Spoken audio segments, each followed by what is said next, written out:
Boa tarde a todos vocês. Estamos aqui para o último Quarta Capa de 2023, encerrando com essa dupla, meninas superpoderosas, com um livro lindo e um tema não tão agradável, que chama-se Temas Fraturantes na Primeira Infância, na Segunda Infância, enfim, na juventude, né, nos leitores infantos juvenis, por assim dizer.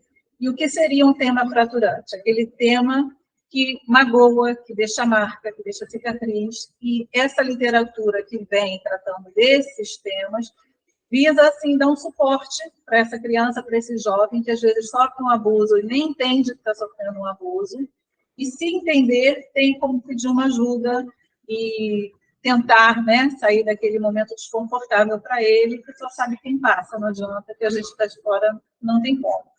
Uma autora que sempre trabalhou muito os temas fraturantes, quando eles nem eram batizados assim, é Lígia Bojunga. A sua obra, a maioria dos livros dela tem esse peso de tratar de temas difíceis, de dar esse apoio, e sem fazer assim um trabalho de psicologia, de indução. Ela trata com naturalidade essas dificuldades pelas quais os jovens passam, e com isso, com essa literatura, eles têm esse suporte de tentar, né, sair dessa situação. Então, hoje nós vamos conversar aqui com a Ana Cláudia Ramos, com a Ana Elizabeth, que estão com um livro lindo, falando de um tema difícil, Tenho Medo do Monstro, e elas vão falar como que elas chegaram nessa percepção do tema, do livro, o livro ficar atrativo para que essa criança tenha esse desejo de ler e se encontrar e ter esse apoio. Meninas, com vocês a palavra. Como falar de temas fraturantes para essa molecada? Não posso passar, né? Assim, não é uma questão simples, mas eu acho que, na verdade, você acabou, né, citando Lígia. Eu fui leitura de Lígia na minha infância, então a minha vida é marcada pela literatura da Lígia. Eu fui impactada pela obra dela desde os 10 anos de idade, quando eu li na escola Bolsa Amarela. Então, desde então, sou uma leitora de Lígia. Então, entrar na literatura, ser apresentada à literatura dentro desse universo dela, fez toda a diferença na minha vida, não só de leitora, né, de criança, de jovem, mas como escritora também, do que eu queria para mim, do que eu queria trazer. Então, acho que falar hoje, né, está em voga usar esse tema, né, temas fraturantes, é falar sobre as questões humanas, é falar sobre a vida, né? Porque a vida, ela é fraturante, se a gente parar para pensar. A vida traz coisas complexas, a vida é paradoxal, a vida, né, não é essa caixinha mágica de alegria e felicidade que muita gente gostaria. Também não é só tristeza, também não é só alegria, né? A vida é esse temperado, essa coisa, né, meio turbulenta, né? Então, acho que trazer questões humanas na literatura é muito importante.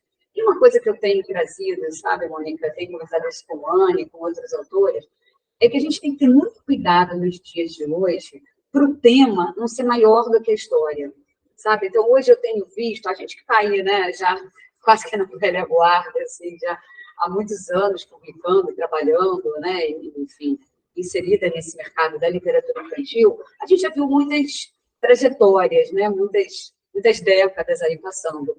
E eu vejo que hoje, parece que assim, alguns livros, eles quase estão existindo para falar do tema X. Então, esse livro vai falar de abuso, esse livro vai falar de autismo, esse livro vai falar de racismo.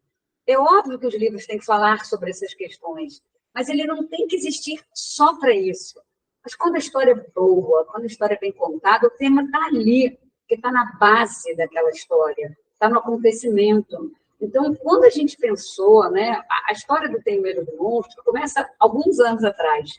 Para ser bem precisa, no final de 2011, a Anne ainda não tinha entrado nesse circuito, né, quando um pedido de uma editora para que eu escrevesse um livro para crianças muito pequenas que abordasse essa temática do abuso para crianças, mas sem falar.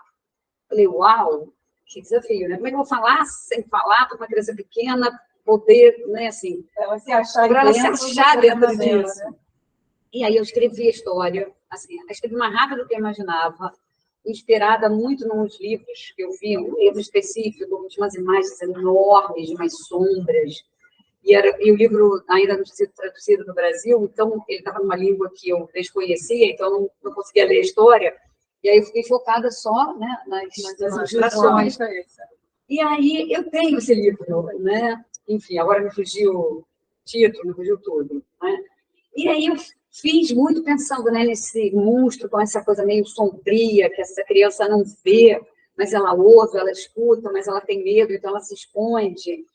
E aí, naquele momento, o monstro era nomeado, as crianças tinham nome, o menino e a menina tinham nome, e a mãe tinha uma profissão.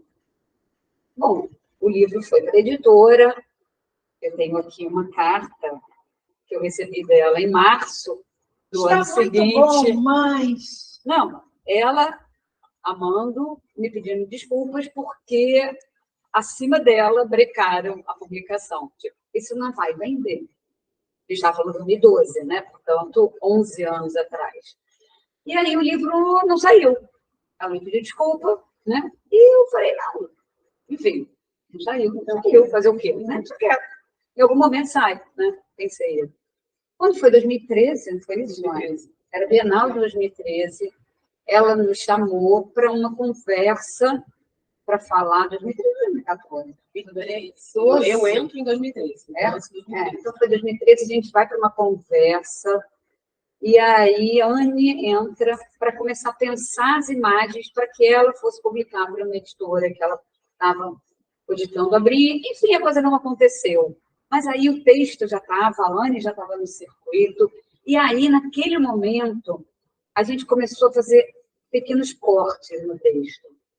Eu não nomeava mais o monstro. Então, esse monstro que não é nomeado pode ser qualquer monstro. Qualquer monstro que exista dentro da casa de uma criança pode caber naquele monstro. Porque a partir do momento que era especificamente o avô, era só a história do avô, era só a história do Paulo e da Joana, e daquela mãe que era enfermeira. Então, no momento em que a gente tirou a Joana, o Paulo, e era só ele contando a história, falando da minha irmã, no momento em que o monstro não é nomeado, milhares de monstros cabem nesse monstro, né? E aí a Anne foi pensar, né, as ilustrações, ela vai contar um pouco disso, e aí ele começa a nascer dessa forma, mas ainda ali a mãe ainda era uma enfermeira. A gente havia tirado só o avô e o nome das crianças, né? Entendendo que esse era um texto literário, não era um texto que a gente estava trabalhando para, enfim, em torno, né, que vamos prevenir. Não é um livro didático, não é um livro informativo, era um texto literário. Isso era a única coisa que eu tinha certeza, né? E que não era um livro para estar a pretexto de alguma coisa, porque o livro não tem que estar a pretexto de absolutamente nada. Se a história se basta, ela conta o que ela tem que contar. E quem tem que se identificar, né, é o leitor que vai falar, nossa, tem um monstro desse na minha casa. E é isso que vai eternizar, né? Porque a gente começou essa fala falando da Lídia Bonjunga, que escreveu todos esses títulos que a gente sabe nomear aqui, há 40 anos, 50 anos, 30, muito mais de 30, porque eu li na infância e eu, enfim. São livros que se eternizam, né? Se essa história tem lastro, né? Se essa história tem lastro, ela vai se eternizar. E o tema vai estar lá dentro, né? E esse livro vai abrir muitas janelas, ele tem muitas camadas e muitas entradas por onde o leitor vai penetrar do jeito dele, né? Acho que é isso que vai eternizar, né? Quando existe esse cuidado, sim, no tratamento da linguagem, no tratamento da forma, para melhor fazer com que esse conteúdo esteja ali, né? É diferente de quando você coloca o tema na frente e você tenta fazer com que esse tema esteja sendo falado. E é uma coisa interessante, que a gente, quando tem filho, o que a gente fala? Olha como a rua para atravessar a rua. Você vai dando as instruções, né? Não fala com estranho. Não aceita nada de comer de pessoa que você não conhece. E quando o perigo está na pessoa que a criança conhece? Exatamente. E é o que normalmente acontece. Como é que eu, criança, vou saber que um carinho seu, que para mim pode ser agradável naquele primeiro momento, não deveria estar acontecendo? Sim. Não tem essa maturidade. Isso é abafado, até como surge, né? E essa coisa eu tenho pensado muito nessa palavra fraturante, né? Até tem pouco tempo ninguém falava de temas fraturantes. A gente fala sobre as dores da vida desde que existimos. Mas eu fico pensando nessa coisa, né? Da fratura do osso, da fratura que pode, né? Que quando é exposta, ela rasga a pele, ela rompe. E quando é a fratura existencial? Quando a fratura é da alma, né? Como é que foi? Normalmente a gente não consegue falar. E quem passa por um trauma, normalmente não sai gritando, normalmente não verbaliza. Porque muitas vezes sequer compreende o que está passando. Quantas vezes a gente se dá conta de coisas que a gente viveu décadas atrás, que aquilo foi uma situação fraturante a ponto, enfim, de causar uma série de efeitos na nossa vida que a gente está se dando conta agora. Então, eu acho que um livro literário, quando há uma proposta de uma literatura, de um trabalhar a linguagem, de como vai contar essa história, onde eu vou mexer, onde eu vou colocar, onde eu vou tirar, qual formato que esse livro vai ter, que imagens que vão ser criadas. Quando a gente pensa nisso, a gente está criando um universo complexo para o leitor. Né? E sempre que a gente vai lançar esse livro, vai fazer alguma dedicatória, eu gosto de colocar para o leitor que é um livro de muitas frestas, de muitas camadas e de muitas reentrâncias, porque é isso mesmo. Cada um vai entrar por onde o seu próprio contexto, seu próprio arcabouço permite que entre, que adentre. Se a gente pensar, né, Ana, num pequeno leitor, uma criança muito pequena, ela pode ler esse livro e pensar no monstro imaginário que a assusta, né? O próprio bicho-papão, seja lá o nome que a gente quiser dar. Uma criança que vivencia esse monstro abusador já vai entender de outra forma. Né? A gente teve relatos já de pessoas que, lendo o livro, tiraram ali a tampa de um trauma de adolescência e que nunca mais tinham se dado conta disso. E que, então, agora retomam isso e entendem o que aquele abuso, naquele momento, naquela idade, trouxe de traumas para a vida daquela pessoa. Né? Então, assim, se essa pessoa não tivesse lido esse livro, talvez ela não tivesse, né, acessado isso dentro de si, e aí não ia se curar. Porque, assim, e aí passando na fratura, né, Ana, é muito interessante, porque mesmo quando a gente quebra um braço ou uma perna, mesmo que você tenha colocado gesso, mesmo que aquilo tenha voltado para o lugar, é uma coisa que fica não só uma cicatriz, mas você fica com ali, né, o pé é um pé que você vai tomar mais cuidado, é um ponto frágil, cuidado para você não bater esse braço de novo, cuidado para não quebrar o pé de novo, o pé dói, né? Então ficam marcas, e se essas marcas são da alma, né, como no caso dessa menina, né, a menina do livro, ela sofre o abuso, a narrativa está toda na voz do irmão menor, que não vê, mas ele ouve, mas ele está embaixo da coberta, porque ele tem medo. Na ingenuidade dele, de criança pequena, ele acha que o monstro acha a irmã, porque ela também não se cobre, porque se ela se cobrisse como ele, o monstro não iria encontrá-la. Né? Então, está toda nesse olhar dessa ingenuidade dessa criança que está ali, e que por ele ter medo, ele às vezes tapa o ouvido, fecha os olhos, mais ainda, mesmo estando, né, debaixo da coberta. Então, foi a forma que eu me encontrei de trabalhar uma linguagem que trouxesse esse olhar da infância, mas, ao mesmo tempo, o outro olhar está ali, desnudando aquela menina, aquela história. E mesmo que a mãe, né, assim, dando um spoiler, né, total do livro, que tem essa luz no fim do túnel, né, a mãe consegue tirar o monstro de dentro de casa, já está fraturado dentro daquela criança. Né? Aí vai ser um momento de cura, que pode ser que cure, pode ser que não cure. Aí já é uma outra história. Mas eu acho que dá essa luz de que esse monstro pode ser banido, ele pode, né, ser tirado, e deve. Né?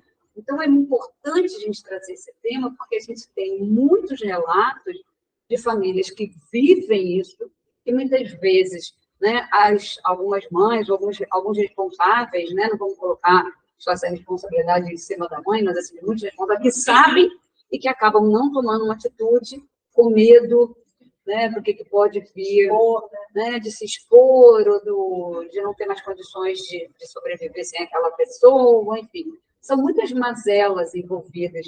Mas só para que eu quero que você fale uma coisa, Anny, que assim, no texto, aqui é a primeira versão do texto, né? Quando eu recebi a carta, veio o texto inteiro. Tinham coisas aqui que a gente tirou. Então, tinha um momento, né, que dizia assim, que ela engolia o choro que eu vi. E aí, agora, na versão original, para aqui. Na versão primeira, era assim, ela engoliu o choro que eu vi, mas também vi um pouco de sangue no lençol. Fiquei apavorado. A gente tirou isso, mas aí quem mostra, né? Não está necessariamente no mesmo momento, mas a gente tem um momento de muita tensão na imagem. Está aqui.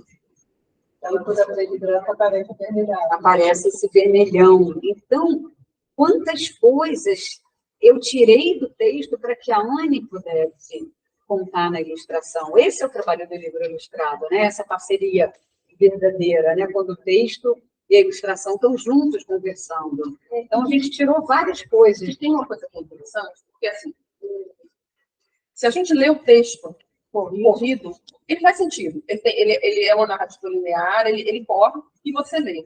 Né? Mas, nesse livro, a gente conseguiu uma coisa que é muito de quando a gente sai das nossas solidões. Né? Porque o trabalho do escritor, o trabalho do ilustrador, normalmente é muito solitário. Cada um no seu escritório, na sua sala, no seu ateliê, onde quer que seja. E até pelo ritmo, enfim, do mercado, então, a gente muitas vezes não conversa, e esse livro fez um caminho muito diferente, né? De uma criação muito conjunta, de muitas conversas, desde o primeiro momento até ele finalmente sair, enfim, pelos vários processos que ele foi sofrendo. Ele foi um livro muito parceiro. E o cuidado o tempo todo na criação das imagens é que contasse coisas para além do texto escrito e que fosse possibilitando a ampliação desse passeio, né? Porque o leitor vai passear pelo texto escrito, pela imagem, e ele vai unir as duas coisas. Né? Então, isso é um livro ilustrado. Né? É o tempo inteiro esse entrelaçar, sabe? Essa coisa que, enfim, cada um faz sentido, mas quando juntos também se unem e geram mais de um sentido. Né? Isso é importante. Só para não perder, porque às vezes as pessoas se chocam um pouco com o tempo, né, de feitura de algo. Né? E a gente repara muitas vezes que as pessoas estão com pressa de ver o livro publicado. Teve uma menina que me procurou recentemente, porque ela queria que o livro dela fosse publicado rápido e queria que eu ilustrasse um tempo que não era execuível e tal, porque o livro precisava ficar pronto naquele momento, porque aquele momento é o momento de contar aquela história. E aí eu fiz uma provocação para ela, eu falei, mas você quer uma história volátil ou você quer uma história eterna? Porque histórias eternas não tem pressa. Agora, se a sua história só vai fazer sentido naquele momento, então que tal? Será que, né? Será que não é o caso de repensar? E esse livro é muito esse exercício, né, da gente ir sabendo deixar o tempo. Começou em 2011, depois ele adormeceu até 2013, aí a coisa não andou, a Anne chegou ali, né? Depois ela vai falar do medo que eu soube muito recente que ela tinha no texto, que eu já ri muito com essa história. E aí, em 2020, né, na pandemia, a Anne brinca, eu estava com tempo sobrando coisa nenhuma, estava fazendo mestrado, graduação, e eu, né, tinha toda uma agenda para aquele ano que desapareceu da noite para o dia, né? Então, eu tive tempo de revisitar, né, as gavetas virtuais, as gavetas reais, os armários, achei meus escritos da adolescência, fiquei chocada, falei, gente, eu já falava sobre essas coisas, eu não sabia, sabe? Então, as grandes questões humanas já me atormentavam, assim, né, na própria adolescência. E aí eu acho o texto, eu falo, Anne, vamos resgatar? Bora lá, assim, mas o que a gente faz? Vamos pedir ajuda para o Sérgio, né, para ele ler e ele dizer para a gente, né, o que está faltando nisso aqui, o Sérgio Alves, né? Sérgio Alves, que é o proprietário da Garaminhoca, o editor, né, o dono da Garaminhoca, mas a gente sabia que a gente não ofereceu, a gente não queria oferecer para ele publicar pela Garaminhoca, porque a gente estava achando que pela Garaminhoca, né, ainda ser uma editora pequena, não teria fôlego para isso. A gente queria a opinião do nosso amigo editor, que a gente confia, né? Acho o Sérgio um dos grandes editores, né? Assim, tem um olhar muito criterioso e cuidadoso, o livro como um todo, né? Trabalho com texto, trabalho com ilustração, o objeto ali, esse casamento, né? Texto, imagem. Tem muita coisa, né? A gente conversa muito sobre isso, assim.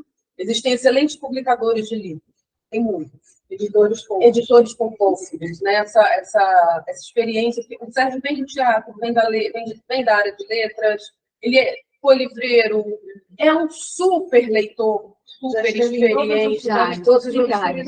Exatamente. Então, ele é essa pessoa que vai sentar com a gente e vai propor coisas de edição mesmo, de tira aqui, coloca ali, mexe assim, que tal. Eu sempre falo com o bom editor, é um diretor de cena. Sim. Você pode ter uma Fernanda Montenegro no palco. Se você não tem um bom diretor que olhe de fora e direcione a Fernanda no palco, nem toda a experiência dela vai dar conta de carregar o espetáculo sozinha. E o Sérgio é esse diretor, o Sérgio é essa pessoa que vai alinhavando as coisas. Né? Foi bem importante nesse processo. E aí a gente manda, então, um texto para ele e ele pede uma reunião com a gente para falar. A gente está, né, crente que ele ia dar um retorno e falou assim, vamos fazer. Eu falei, como assim? Né? Aí a gente pegou um susto. Aí quando ele falou, yes! Né? Tipo assim, uau, que bom! Né? E aí estava no auge da pandemia, em setembro de 2020, ninguém tinha tomado vacina. A gente foi para a casa deles, lá em Gonçalves. Ele estava morando lá durante a pandemia, ele, né, acabou ficando lá. E aí fomos para lá, com a cara e a coragem, tipo, entramos no carro, né? E levando uma carta, eu lembro que a gente levou uma carta que era para... Por que a gente estava indo para lá? Porque ainda tinha barreira sanitária. Eu lembro quando a gente chegou na entrada de Gonçalves, mediam a temperatura, né, para saber se estava com febre. Enfim, a gente fez uma imersão, acho que uns 5 dias, a gente ficou lá 4, 5 dias, mais ou menos, aproximadamente isso, trabalhando no texto, trabalhando nas ilustrações, a Anne, então, aí ela vai contar, porque ela vai contar isso infinitamente melhor que eu, mas foi muito bonito, porque aí foi um processo de, assim, o texto ele já estava... Foi quase isso, foi uma trupe de teatro. E todos nós que estávamos lá, de uma certa forma, já tínhamos uma passagem pelo teatro. É verdade. Né? Então, foi muito bonito, porque a gente minimamente entendia dessa linguagem. Né? E aí, o que a gente... A única coisa que a gente ainda mexeu no texto nesse momento, a mãe não era mais uma enfermeira. A mãe era uma mulher que saía para trabalhar à noite. Fosse qual fosse a profissão. Fosse qual fosse. Porque aí, quantas profissões de pessoas que saem para trabalhar à noite cabem ali? Sim. Milhares. Porque aí você tira... Exatamente. E quando você não nomeia o monstro, não nomeia a profissão da mãe, não nomeia as crianças, percebe que menos é mais, né? Porque aí cabe todo mundo ali. Porque aí, de repente, sei lá, acontece alguma coisa sobre isso na sua casa, mas não é o monstro avô. Mas aí, na hora que ele é só monstro, alguém pode dizer... Tem um monstro desse na minha casa, não é assim? Claro que eu poderia dizer, ainda com a nomeação. Né? Sim, até o próprio, com certeza. Né? Então, assim, tirar esses detalhes foi uma coisa do tempo mesmo, da maturação do texto. Então, às vezes, eu falo, assim, eu trabalho com oficinas literárias, eu falo, gente, não tenham pressa. A pressa, né? Os ditados populares já falam isso, né? Que a pressa é inimiga da perfeição, né? A pressa, muitas vezes, a gente acaba lançando uma coisa que não está pronta. Né? O texto era bom, estava ali? Era, mas hoje ele é infinitamente mais maduro, vamos dizer assim. Ele vai ter mais vida. Sim, com certeza. Porque se ele tivesse... Naquela época ele seria mega recusável e cairia no limbo. E aí agora, talvez ele não tivesse a força para voltar a aparecer, porque era um texto antigo. E aí... Eu me lembro, foi em 2013. Em 2011 ela escreveu, e a gente é muito amiga, a gente se conhece há muito tempo, e a gente costuma uma olhar o trabalho da outra. Eu lembro que eu li esse texto, é um texto curto, são 2 páginas. Né? E eu lembro que eu li, né? Chegou em 2011, e acabou, depois ela contou que tinha sido recusado e tal, e aí em 2013, essa editora que fez a encomenda do texto, sem nem falar com a Ana, me chamou. A gente vinha trabalhando juntos, né, em outros projetos. Ela disse, olha, você está indo para a Sarmed. Eu lembro que a gente estava ali no Salão do Livro, que me dirige ali no Centro Cultural Sul-América, a gente sentou no banco lá na frente. Ela, eu quero te fazer um convite, eu quero te fazer uma proposta, você está indo para a Sarmed, né, porque eu estava indo para estudar ilustração lá na escola de ilustração de Sarmed, que é uma escola super tradicional, e era uma realização. Eu fui em 2 momentos, sempre desencontrados dela. Eu fui, ela foi, no ano seguinte eu fui novamente. E aí eu estava em 2013, eu fui, estava indo, e ela disse, olha, eu acho que esse é um projeto para você lá desenvolver, porque você vai voltar diferente, você vai voltar com uma outra bagagem, que eu acho que você vai ser capaz de encarar esse projeto. Aí me deu um peso assim no estômago, eu falei, caraca, esse texto e tal, mas aí eu adorava trabalhar com aquele editor, e aí era nossa, mas esse texto. E é um texto que mexe, é um texto que te revira as entranhas e te revira os escombros, né? Você revê as suas fraturas, você olha para dentro. E tá bom, ok. E aí deu 2013, 2014, eu lembro que a gente chegou a mexer, a gente chegou a fazer reunião. Foi 2014 que a gente se reuniu na Bienal, agora que a gente foi, a gente foi para São Paulo. A gente está na Bienal de São Paulo. A gente saiu, almoçou, fez esse esquema das leituras e tal. Dividimos o texto. Dividir texto. Tem aqui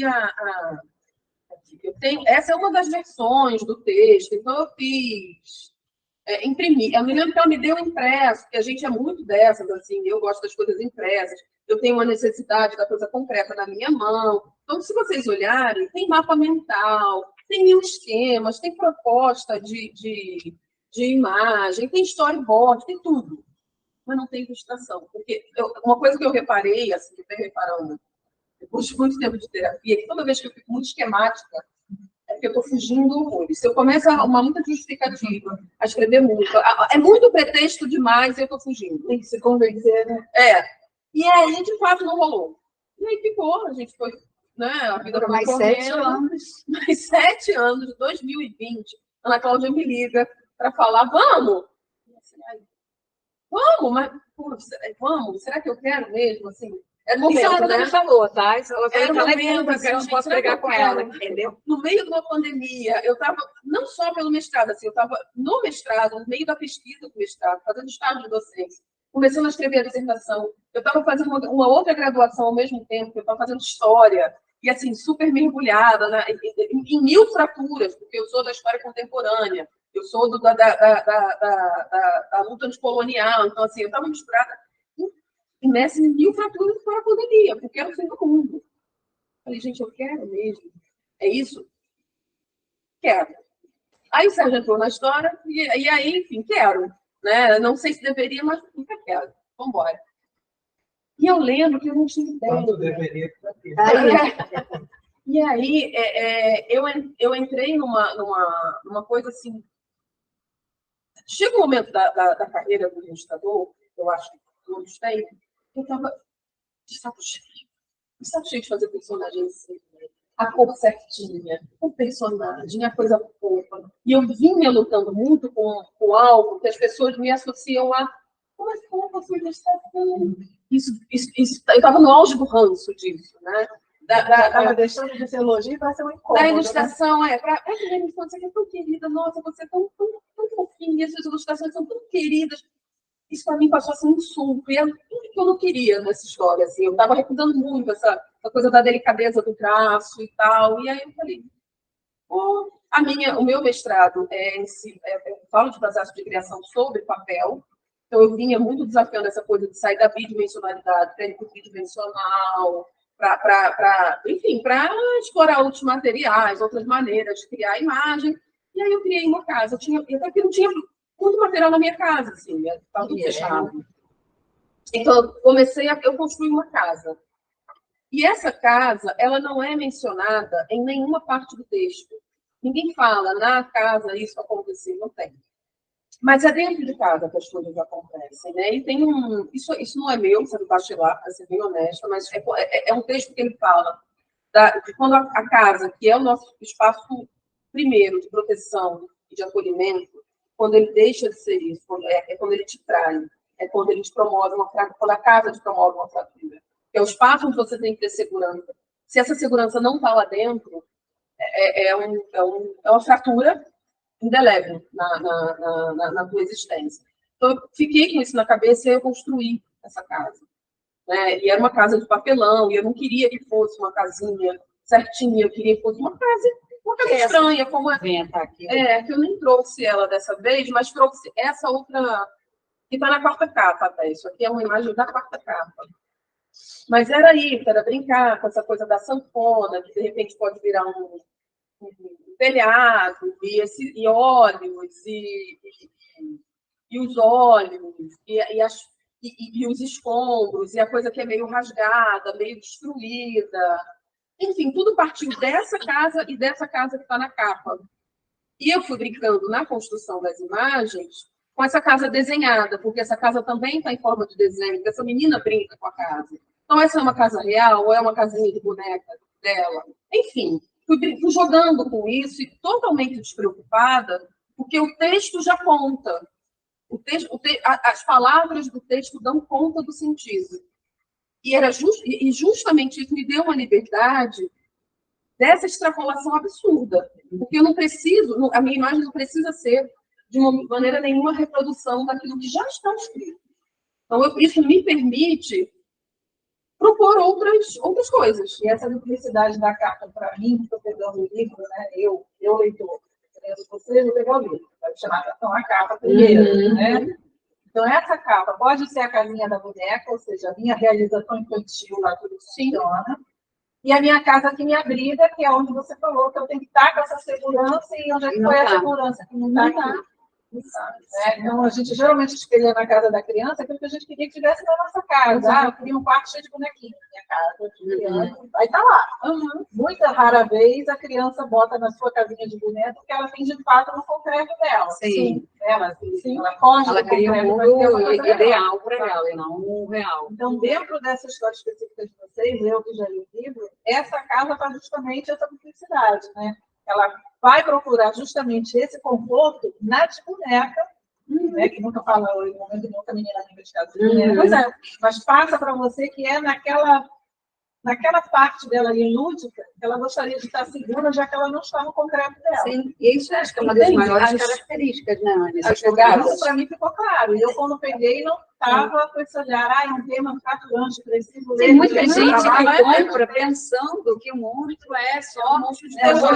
É uma história de terror. As pessoas ainda falam assim, eu achei que era história de terror. E aí começa a ler, é muito engraçado, porque as pessoas às vezes começam a ler e ficam assim, é isso. Aí eu, continua, aí a pessoa vai, sabe, fazendo aquela cara, porque eu acho que isso também é interessante, né, a gente trazer esses temas. Por que eu acho que a gente tem que trazer esses temas dentro da literatura para a infância? Eu acho que todos os temas estão na vida da criança. A gente tem que entender que não tem a vida do adulto e a vida da criança, né? A criança está inserida no mesmo mundo que os adultos da casa estão inseridos. Só que a grande jogada é como que você pega um tema difícil, um tema delicado, um tema complicado, um tema fraturante, né? Pegando aí a palavra do momento, e constrói uma história que acesse a criança. Sim. Porque eu acho que hoje, eu tenho falado muito sobre isso, a gente tem hoje livros lindos, do ponto de vista plástico, estético, do objeto livro, a própria história, a ilustração, só que eles não começam para a infância. Eles têm uma embalagem de livro de criança, mas eles estão muito mais numa abordagem das dores do adulto do que da dor no olhar que acesse aquela criança. Então, acho que a gente tinha que criar uma categoria hoje que seria assim, narrativas curtas ilustradas para adultos. Porque seria lindo, né? Quantos livros que a gente lê que são belíssimos, mas que são para a gente. Então, quando a gente fala, é uma narrativa para todas as infâncias, beleza, mas tem que começar na infância da criança. A criança tem que acessar aquele livro. Se a criança não acessa aquele conteúdo, está na narrativa da infância nossa, adulta. Mas não na narrativa da infância. Eu escuto muito assim também. Eu pego esse livro não é um livro para criança. Eu estou falando da minha criança, que vai para a escola de vó, que mora numa casa, ok, dorme no ar-condicionado. Eu não estou falando daquela criança que está numa comunidade difícil, que pode estar não dá nem Mônica para botar só não é criança. Exato, não tem as crianças. São as existências. As infâncias. São plurais, né? E aí, seguindo nessa coisa da construção, né, a gente voltando no lance da viagem, essa casa é mais ou menos desse tamanho, enfim. E aí, nisso, eu criei um cenário, muita coisa fotografada por conta dessa coisa tridimensional. Esse jogo que tem. E eu ainda nessa briga, o que ia ser de desenho, eu não queria mais a menina, esse personagem delicado que acabou entrando, porque a menina, assim, no final a gente entendeu que esse contraponto entre essa imagem frágil dessa menina, desse menino, desenhava lápis, era importante para fazer o contraponto com a fotografia. Então, a gente enfiou um monte de cenário dentro da casa, dentro do carro da Ana, que a gente foi no carro da Ana, a gente pegou tudo aquilo, enfiou no carro da Ana e chegou em Gonçalves. Foi engraçadíssimo, porque a gente apavorada com medo de, nas horas que a gente parava, né? Todo mundo de máscara, tinha um vidro de álcool no carro. Imagina se bate aquele carro e explodir. A gente chegava e a gente só ia ao banheiro. a gente levou lanche para comer dentro do carro, aí chegava, passava álcool no pé, passava álcool no braço, passava um banho de álcool, né? Assim, chegamos lá ainda muito... Era o primeiro momento que a gente meio que saía daquela... Da bolha que a gente... Eu já tinha um pouco saído da bolha, porque estava cuidando lá da tia, tive que ir algumas vezes ao hospital, mas assim, foi o único momento que a gente se reuniu com outras pessoas, uma outra casa, num outro lugar, né? Então, tinha toda uma insegurança também. Risco, tinha. Né? E quando a gente chegou lá, o Paulo Otero, que é fotógrafo, é um artista super interessante e tal, é casado com o Sérgio, eles moram em Gonçalves atualmente. O Paulo virou para mim e falou assim, legal, cadê o storyboard? Para ele seguir o parâmetro do que ele tinha que fotografar. E eu falei, não faço ideia. Não faço ideia, não sei. A gente o Sérgio já tinha feito a diagramação do livro, né? E aí eu já tinha construído esse pequeno livro, que é uma réplica, né?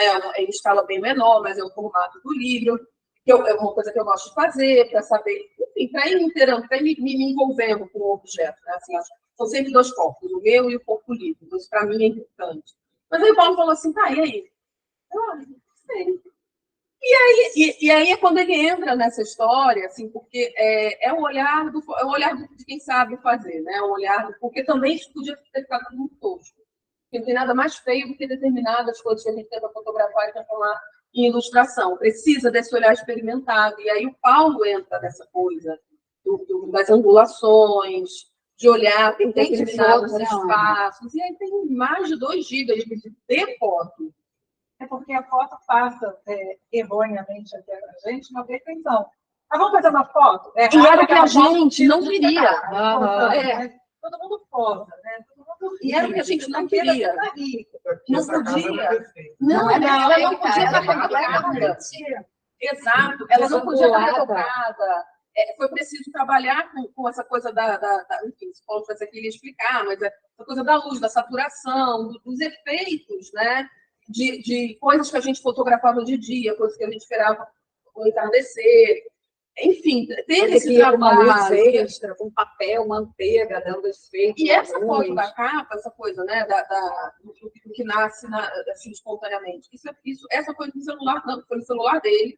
E a gente já estava meio que brincando, já era tarde da noite, e a gente já estava assim, chega, aloprando, e aí foi quando nasceu essa foto. E aí ela ficou um escândalo, quando a gente estava linda, a gente só viu essa foto pronta depois, assim, ela não estava sem o compromisso de ser essa foto acabou sendo. Sem compromisso, acabou sendo. E aí, assim, é tão interessante, né, a gente está trazendo isso, Sônia, porque acho que é uma outra coisa importante de se falar.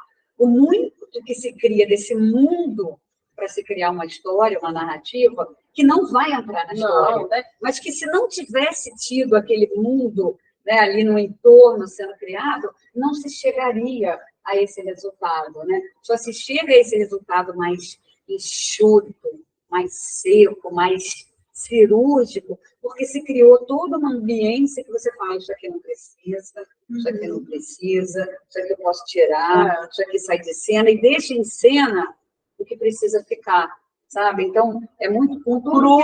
Sim, que você precisa ter. Mas assim, eu me lembro muito do Humberto Eco falando, tem um livro dele que eu amo, que é o Pós-Escrito O Nome da Rosa, que ele conta todos os livros, que ele fez uma ficha anagráfica de todos os personagens, de todos os livros que poderiam ter numa biblioteca medieval, e quantos passos se dava da mesa até chegar na estante, né, que o ritmo da narrativa tinha a ver com aquele ritmo daqueles passos. Nada disso o leitor sabe. Ele não precisa saber. Mas para que aquela construção daquela narrativa tivesse aquela força, ele precisou disso. Mas isso não precisa estar na história. Mas precisa estar na construção do mundo. Porque, assim, a construção de uma narrativa, seja por texto ou por imagem, é a construção de um mundo, né? E esse mundo ele tem que ter lógica, ele tem que se bastar. Eu preciso entender como é esse mundo, mas eu não vou contar esse mundo inteiro, eu vou fazer um recorte desse mundo. E aí eu gosto muito de brincar com essa ideia de que a criação de uma narrativa é a mesma coisa, a criação de um mundo de uma narrativa é a criação de uma criança brincando. Porque quando a gente era criança, o que a gente fazia, né? A gente criava um mundo, né? Ó, você vai ser a mãe, você vai ser o pai, porque não tem menino, né? Ele não está aqui hoje para brincar com a gente, então não tem alguém para fazer o pai. Você vai ser o pai, você é a filha. Você vai botar, sei lá, uma roupa de pai, alguma coisa, aqui é a cozinha. Ó, não vale fazer isso. E Paga nada concreto aquilo. disso está ali. Nada concreto disso, mas a criança sabe. Acabou ali, você tirou a fantasia, você volta a ser a Anne, você volta a ser a Mônica, volta a ser a Ana Cláudia, e está tudo certo. Então, a construção de uma narrativa é isso, você cria um mundo possível, plausível, cheio de regras que definem para aquela história, né? Que tem que se bastar para aquilo. E aí eu fiquei felicíssima quando, fazendo o mestrado, né, lendo um texto do Freud sobre os escritores criativos, que ele diz que o escritor criativo é aquele que consegue manter em si a capacidade que ele tinha quando criança ao brincar. Né? Que é isso, você tem essa capacidade de trazer. Então, assim, nós adultos que não vamos deixar essa criança, né, morrer, porque a gente vai manter dentro da gente essa capacidade de inventar, essa capacidade de criar. Mas aí eu volto para aquele assunto. Quando a gente cria isso, as narrativas para as infâncias, a gente precisa que aquele texto chegue na criança. Então, o monstro precisa ficar em pé. Ele começa na infância e não tem idade para acabar. Aí ele vai para a sua criança, para a dela, né, para de cada um que está aqui. Mas ele, se ele se diz uma narrativa para alcançar a criança, ele minimamente tem que trazer um olhar da angústia que é compatível com aquela criança daquela idade. Quantos adultos, quando chegam lá, pegam o livro, abrem, se interam do que tem, a gente não vai dar conta daquilo que então não vou levar esse livro. Não é isso.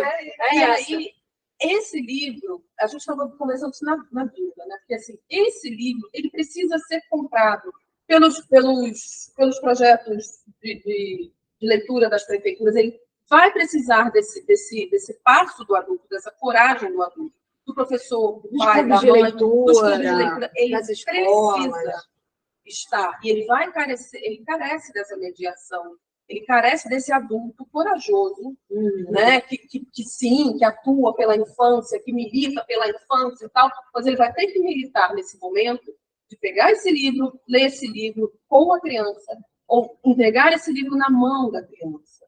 Porque também tem uma outra coisa que me fez pensar, me fez pensar quando eu estava construindo as imagens, é o seguinte: essa menina não fala, ela não tem voz. O narrador é o irmão, né? Mas é ela quem concretamente sofre a violência sobre a qual o livro fala. Mas ela não fala. E o irmão fala, conta para a mamãe, conta para a mamãe. E a sensação que eu tenho, a minha leitura, é que quanto mais ele força para ela falar, mais ela se repete. Porque quando a gente está sofrendo a violência, a gente não fala. Não dá para dizer, quando você for assaltada, grita. Quando alguém te agarrar no meio da rua, grita. Você não grita. Você se trava. Alguém vai gritar? Vai, claro. Mas assim, você se trava, você nega essa violência, você entra num modo de sobrevivência que você... De medo, de um pavor, sabe? Você paralisa. Então, não esperem que esta criança vai gritar. E aí, tem algo, né, que aí é o lance de você trabalhar a forma, de que a forma tem que se sustentar em pé. Enfim, a gente pode ter milhões de ideias e pensar milhões de coisas, mas isso tem que se transformar numa obra em pé ali, né? O monumento tem que estar ali, né? E como é que eu consegui colocar isso nessa linha? Ela não tem boca. Ao longo de toda a história, as grandes ilustrações, né? Que aí eu vou trabalhando muito a coisa do preto e branco, da dramaticidade do preto e branco, um pouco do azul, desse espaço meio nublado, meio nevoado dessa casa. E ela não tem boca. O tempo inteiro ela não tem boca. Ela só vai ter boca lá no final, quando o monstro vai embora. É isso que me chamou porque ela não é a agente da transformação dela. É o irmão que vai contar para a mãe que vai ligar os pontos, e a gente não todos os pontos, não é? É a mãe que vai ligar. Já estou aqui sofrendo com essas histórias. E a mãe que vai tomar a atitude, e tem só um sorriso, no final. né? Tem um sorriso deles aqui. E o sorriso dele ainda é maior do que o dela. E aí vocês vão ter que comprar para... Imagina, o sorriso dele tem que ser muito maior do que o dele. O dela, porque para ela... Essa história toda, como é duro para ele narrar essa história. E para ela, não é, assim, para ela é o vencimento de uma etapa, mas não é o fim do sofrimento. E aí, e aí, no final, eu coloco... A gente vem no preto e branco, bem dramático. Ele é o grande herói, né? com os azuis, os amarelos, no final, esse vermelho super dramático dessa cena, né, da floresta, do bosque e tal, ele esmaece, então vem um rosa, um tom rosado, que aí dá uma sensação de mais calma, de um possível renascimento, de um possível nascer para uma outra vida, mas também não vem de um final, nem no texto, nem nas imagens, não é vendido uma história de final feliz. É de um possível recomeço. E tem assim, aí vem a coisa das sutilezas, né? Da mesma maneira que você está falando da imagem, na hora que ele acaba falando, né, que esse monstro da história aparece com que ataca a casa, e aí a mãe pergunta, que monstro, meu filho? E ele fala, tive que explicar tudo. E ficou muito nervosa quando olhou para a porta do quarto. Então, assim, o que se imagina? Quem está na porta do quarto, né? Que é o monstro que está na porta do quarto. Mas, como ele só olha que ela ficou nervosa quando ela olhou para a porta do quarto. A mamãe não perguntou mais nada, deu boa noite, foi se deitar.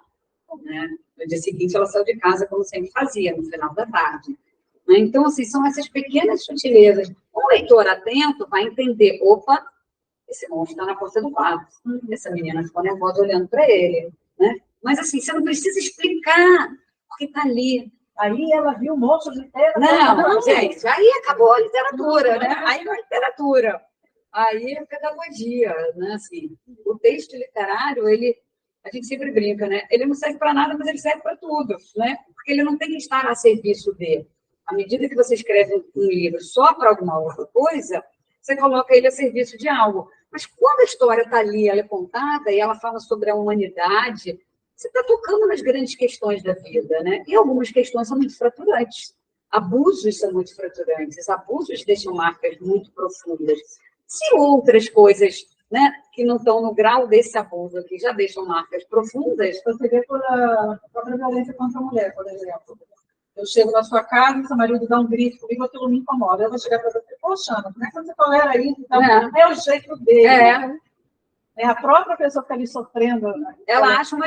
Como eu não sou, para mim é o fim, um absurdo, né? E a pessoa que está inserida ali é o jeito dele. E hoje chegou nervoso, e ontem, e amanhã, e depois. Sim, a pessoa não percebe, né?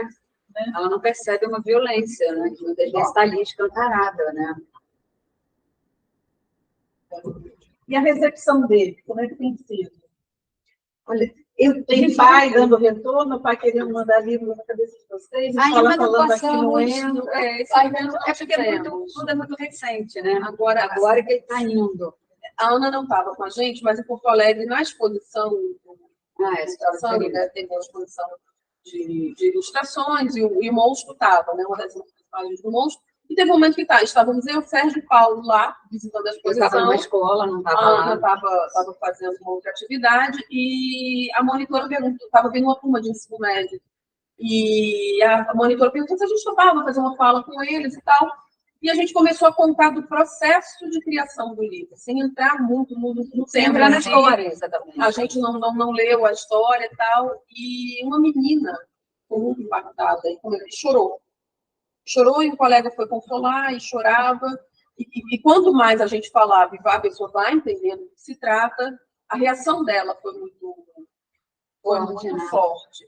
Mas o que mais me chamou a atenção foi a dos responsáveis pela turma.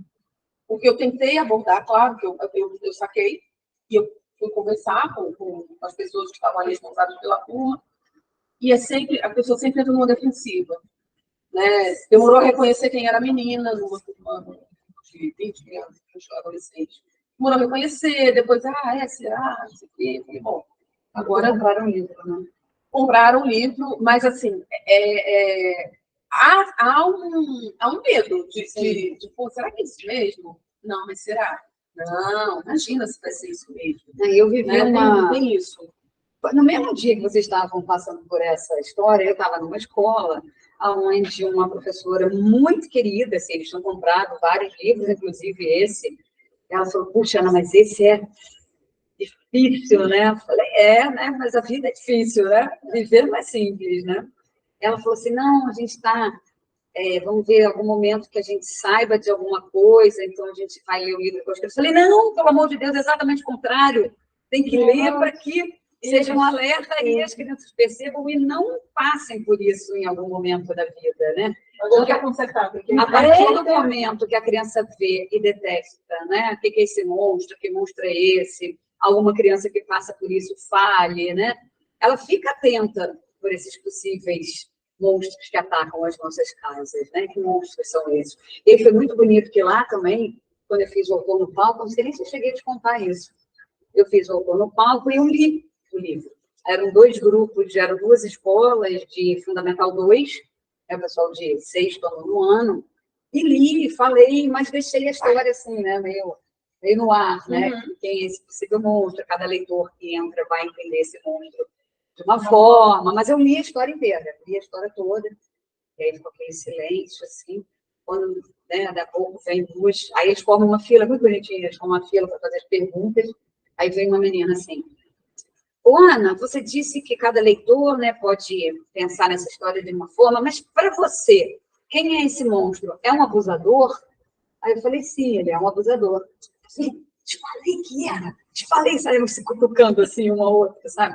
Não sei o que se passa na vida delas, não sei se tem a ver, senão, mas ela entendeu ali, né? Então, assim, é algo que os mediadores de leitura, os professores, né, os educadores, as famílias vão ter que estar atentas para esse olhar, porque muitas vezes está na casa, mas não está na casa ali, no miolo, mas está em algum parente próximo, alguém de confiança. Vocês falaram da casa, a minha leitura da capa é o vizinho, é a casa do tio, é a casa... Eu não gosto da casa do tio.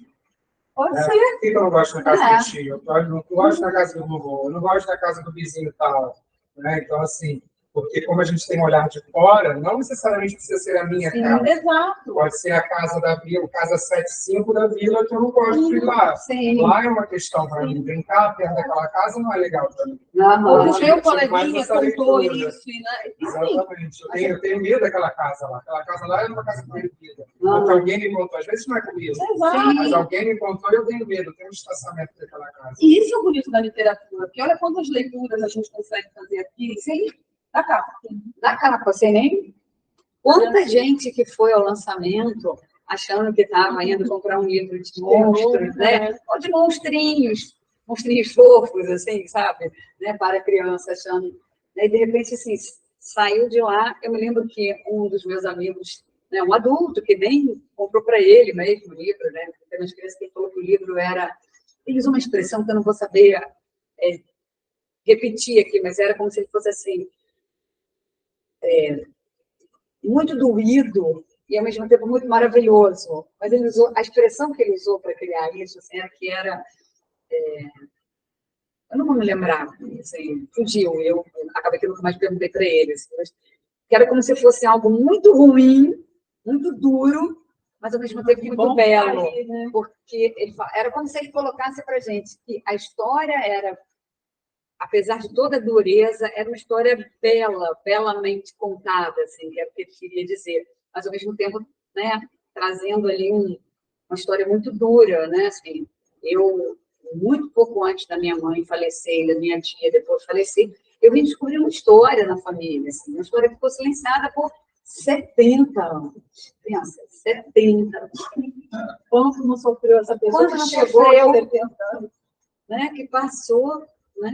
Ele viveu 89 anos, minha tia viveu, e desses, eu acho, assim, pelas minhas contas, foram 70 anos de silêncio, talvez, naquela escola. É tão comum. Muito, ainda mais antigamente, era muito mais abafada. Hoje se fala, hoje é cruel saber que existe, mas hoje a gente fala, hoje a gente tem lei, hoje a gente pode defender. Você poder falar, o que mais me tocou, foi justamente você ter colocado ela sem boca, porque quando você não fala, você tem captado a sua história e ter a sua forma se manifestado, tirando essa boca, porque justamente é isso. Quando você não fala, quando você não verbaliza, você não faz essa conexão entre o cérebro, o sentimento e a sua fala, você não bota para fora, aquilo tudo vai virando monstro. Mas o monstro não está lá, o monstro está aqui dentro. E essa coisa, se você não bota para fora, toma uma proporção que você às vezes Ele entrou dentro de você e vai crescer, né? E é o silenciamento da vítima, porque a vítima é silenciada a todo momento. Ela é silenciada quando alguém fala, mas é mesmo. Não, mas o tio dela não. Fulano, não é ótimo. Onde sempre foi bom. Tem certeza, não, porque ela é bem imaginativa. A vítima é descredibilizada e silenciada Muitas vezes. Quantos abusos a gente sofre ao longo da vida, que a gente fala, mas eu vou denunciar. Mas fulano, não tem cargo importante, ninguém vai acreditar nele. Esse silenciamento ele é muito brutal. Né? E aí vai nisso, né? É o monstro que cria dentro da gente, né? A gente faz ele crescer ainda mais pelo nosso medo, pela nossa... Porque muitas vezes a vítima, ela começa até ela se achar culpada. Sim. Porque quantos depoimentos a gente ouviu, pessoas que falam assim, você se oferece, você é uma oferecida, olha essa roupa que você usa, olha isso que você fala. Então você vai quase que botando a culpa na pessoa que é a vítima. Mas você viu a roupa que ela tá? E eu lembro muito, isso já tem um tempo, mas eu lembro quando a Xuxa contou dos abusos que ela sofreu na infância, e que ela disse que sofreu, e depois ela foi sendo revitimizada, porque é isso, que a psique sofre um baque tal, que a pessoa fica assim, hipersexualizada, e isso gera outras situações, mas ela também é oferecida do grupo, ela é oferecida da turma, ela claro que só podia acontecer isso acontece. Né? E raramente essa vítima é escutada de fato. Eu acho que agora a gente começa até a coragem de editar livros assim, de trazer livros assim. Eu acho que só até agora a gente consegue começar pelo menos a falar do assunto. Eu acho que a sociedade também, por um lado, tem essa reação, mas por outro, graças a Deus, em tudo na vida tem os dois lados. Sim, Eu acho que a sociedade também está assumindo que quando existe uma denúncia, a gente vê pelos famosos que têm mais acesso, né? Você falou da Xuxa agora, a gente acabou de ouvir da Ana Hickman. Maria, e aí toda aquela sociedade, não é isso aí, porque assim, às vezes, até acontece um negócio desse, a mulher volta atrás. Não, mas eu não fui aceita no meu Instagram, não comentaram coisas bacanas, eu não respeito, eu vejo vou aceitar aquela situação, porque eu tinha uma vida perfeitinha com meu marido, com meu filho, no meu castelo, e agora eu não tenho mais imagem para começar a trabalhar, então a mulher volta atrás, esse denúncia, se cala, mas eu vejo que a sociedade está dando forças, acho que isso também é isso, porque essa coragem vem. É muito interessante, porque quando você tem uma pessoa de peso, né, assim, na mídia, falando uma coisa dessa, encoraja aquela pessoa que fala assim, puxa vida, se ela teve coragem, por que eu também não posso ter? Né? Se ela ali, né, conseguiu se expor, eu posso me espelhar nessa força ali, seja lá o que ela quiser achar, e eu também vou fazer a minha denúncia. Né? Então, às vezes, é importante que esses casos sejam de fato colocados, venham à tona para que outras pessoas se esperem naquilo e também tenham coragem de se compor. Sim, às vezes a gente se... Poxa, como é que eu não fui forte de encarar? Como é que eu deixei? Como é que eu deixei ela? Eu não fui eu não deixo dele para nada. Mas você vê como... Isso há anos sofrendo. Então, a pessoa começa a se soltar. E aí, por exemplo, como ele saber do aborto e tal. Mas você vê, assim, eu tive cuidado de assistir a entrevista que ela deu recentemente para um canal. Coisas me chamaram a atenção. A mãe dela foi vítima de violência doméstica. Então, é isso. Né? Voltando ao caso da Xuxa, é isso. A gente acha que vai fazer diferente, mas a tendência é repetir. E tem uma hora que ela falou que não, ele sempre cuidou do financeiro e da administração. Eu só cuidava do marketing, da criação de produto, e era o meu rosto que estava na frente da empresa. Eu pensei, ora bolas. Ele faz, ela substitui qualquer um. Ela é a empresa, mas até agora ela não entendeu isso. Ela não entendeu porque a gente não entende, a gente não é criada para entender a violência que a gente sofre, a rotina de abuso que a gente sofre. Sabe, a gente é silenciada, a gente é educada para isso.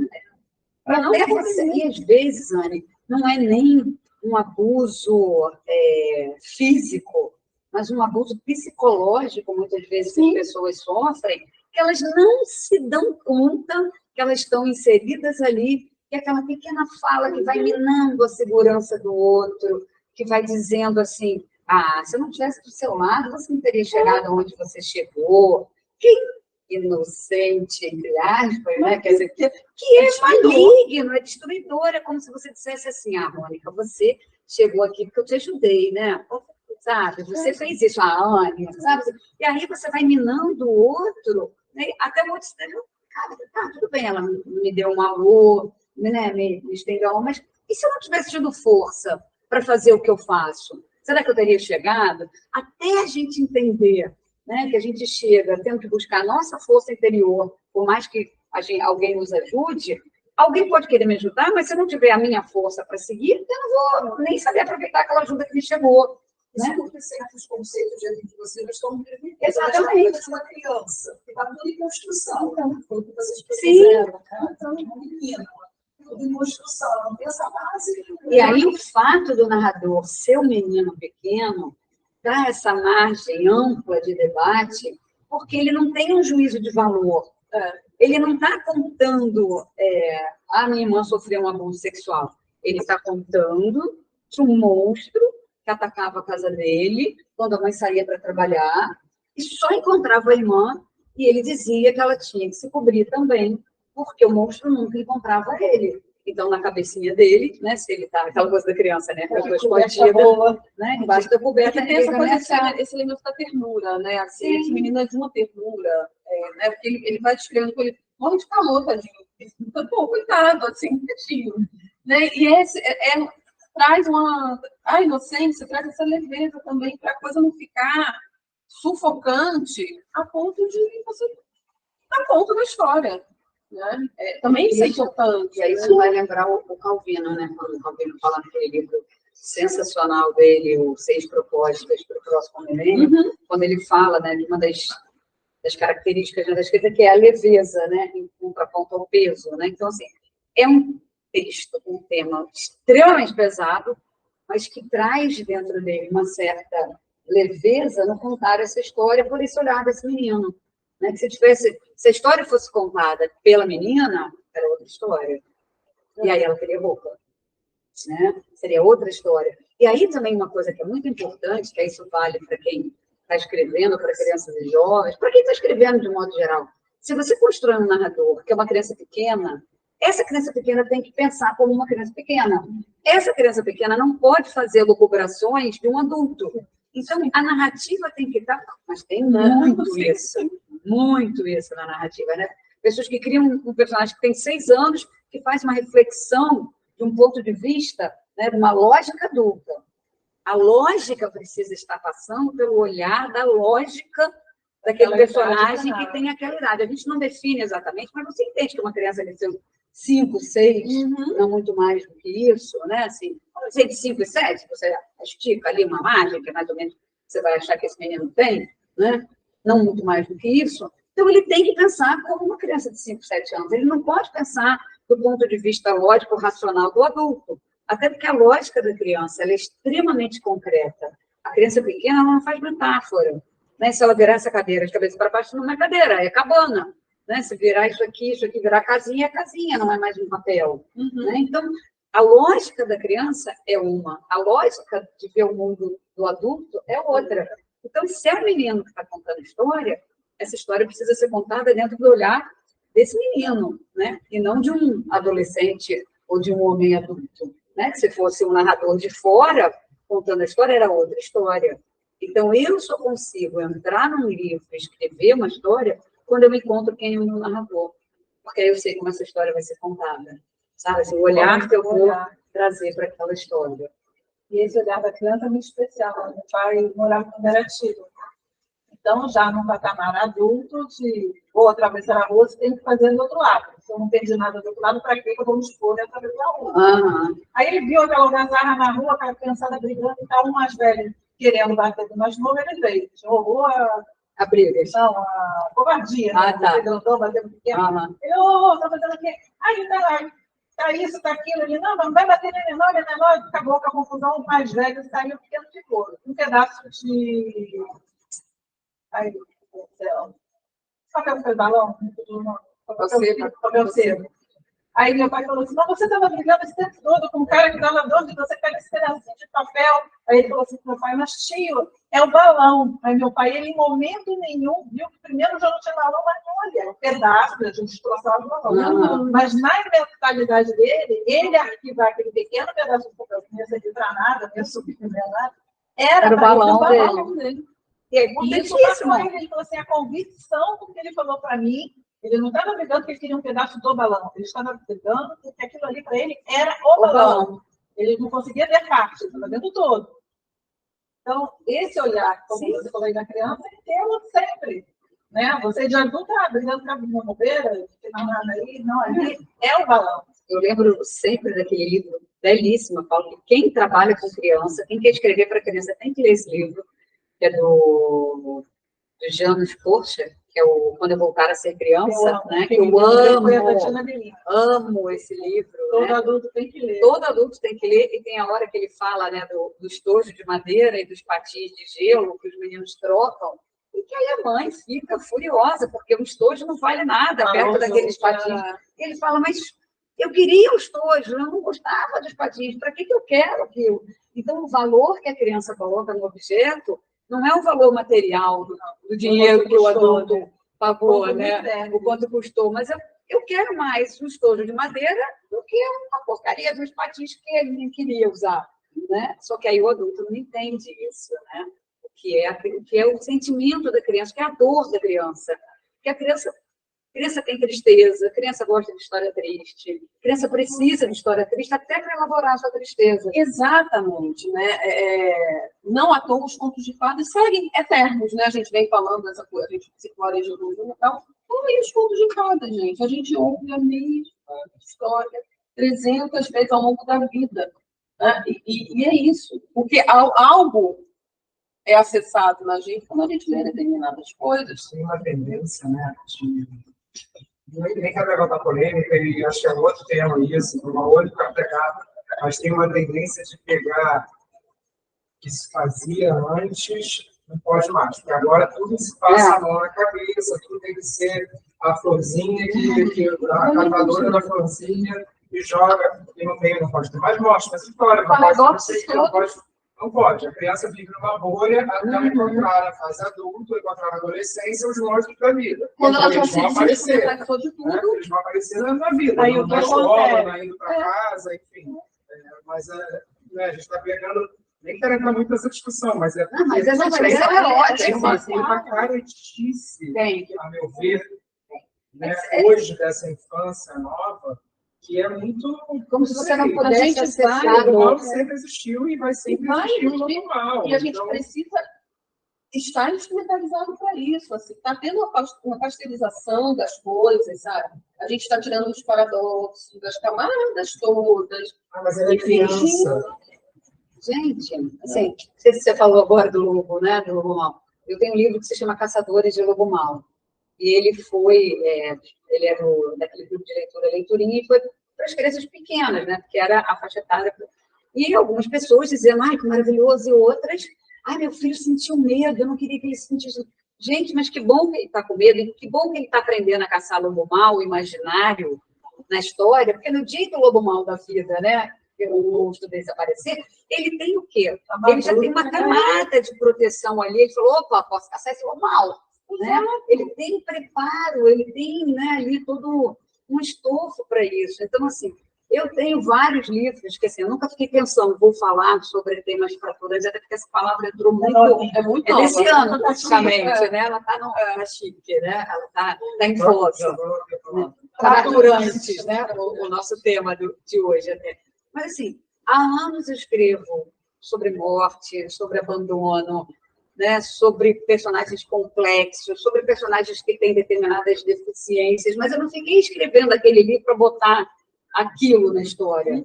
Aquele livro saiu com aquele personagem que é um deficiente visual, aquele outro livro saiu com uma menina, né, que é surda, saiu daquele jeito. Isso está ali, porque está na vida. E não à toa, as crianças adoram quando a gente faz uma contação de história e depois abre, faz uma dramatização. As crianças gostam de ser bruxa, e ser uma bruxa muito má. Não é que elas são malvadas, elas são pequenas psicopatas.